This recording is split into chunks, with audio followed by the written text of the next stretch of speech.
This is a testing ground. I do not wish to find comments correcting me on the facts as I share my own perspective. But do feel free to share more references and your views on them.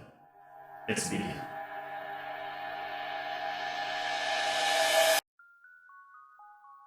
For God only knows how long they've been invading this unknown area, making it their own ecosystem. No ways of going back home. An area with many strong Pokémons, like Bishop, Farigiraf, Glimora, there's many to name. But a certain group is more frightening than the others.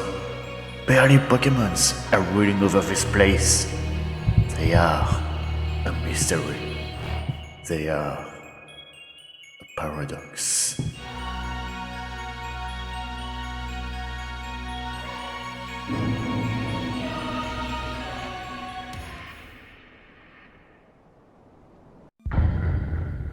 Pokémon Scarlet and Violet have been released for a few months now. It's safe to assume discussing about Paradox Pokémons will no longer be considered as spoilers. We will talk about the choice of such beasts and theories behind how they're made lore-wise and design-wise. Especially design-wise, as there is much to discuss about in this matter. While I got much to talk about for the forms of the past, the future leaves me confused, and I will leave this to someone else who will know more for sure.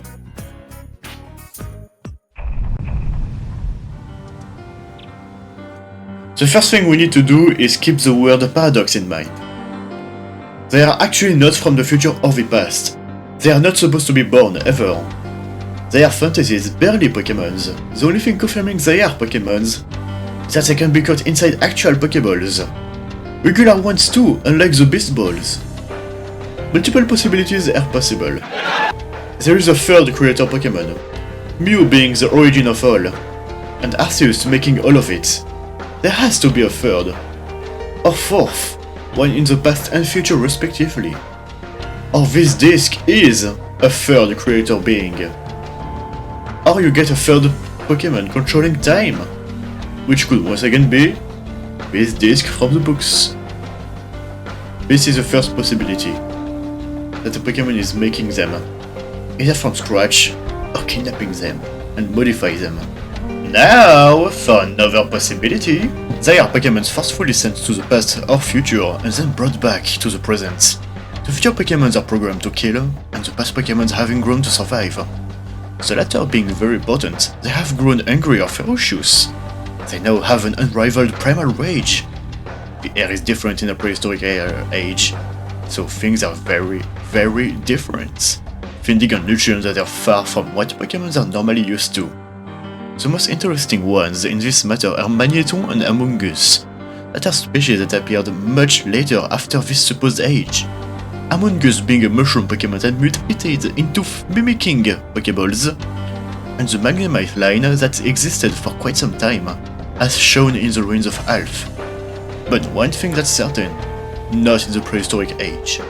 Broodbonnet has a laughable way to master the act of camouflage.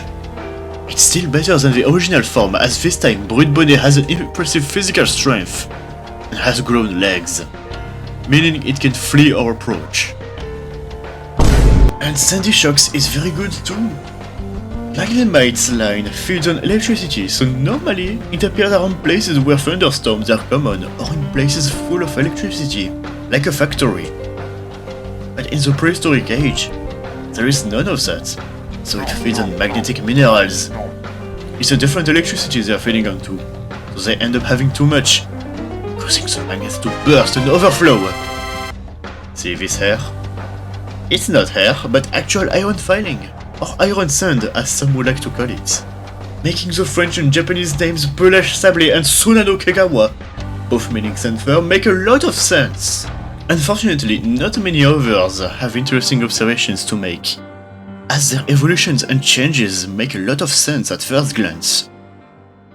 But another one I would like to mention would be Sliverwing, a paradox form of Volcarona, which is actually very wrong. It's actually a Larvesta that ended up evolving in the past, where only the mightiest survive. A fighting type showing how brutal the wildlife can be. Looking at the stats of Larvesta and Sliverwing, it makes sense for Larvesta to normally evolve this way. But Volcarona is very different, far from being a physical attacker.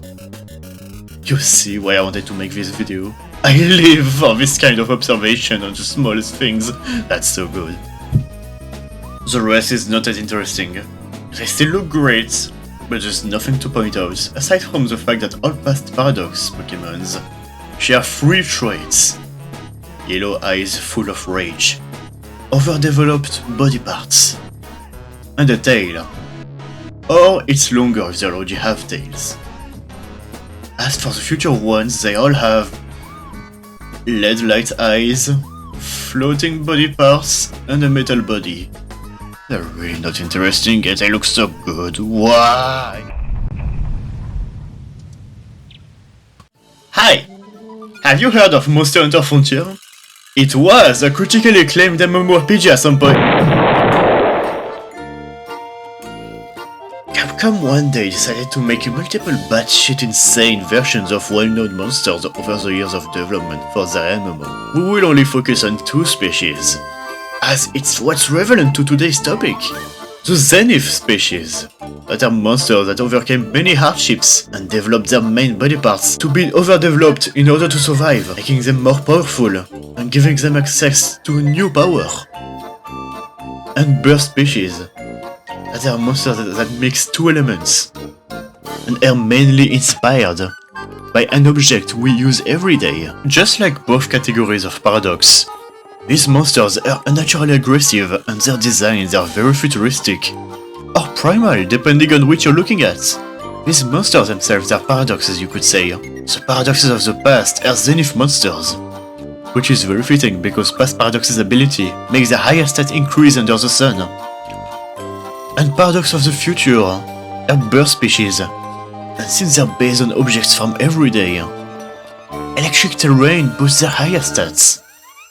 The similarities are quite amazing to point out, and if you look closely, some future Paradox forms are based on everyday objects.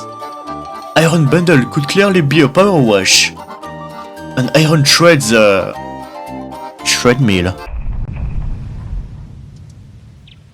I'm done cooking for today.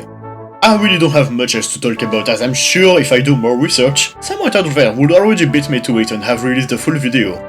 Maybe we will know much more about what's happening in the past or future after the professor story with them. We could know more thanks to a potential DLC announced this month. Maybe we'll get no new infos of them and their worlds, and they are just pure fantasies, not existing but willed into existence. It would be quite a bummer. I don't know, but one thing for certain, they are not factual, and Bruce Bonney is a living proof, as the first Pokeballs were made just around the time Pokémon Legends Arceus happens, which would be around 100 years before current time Pokémon, and absolutely not prehistoric time. Now then, thank you for listening to me. Please consider supporting my channel. It helps a lot, as I like to do a variety content and talk about more things that I really like. Goodbye!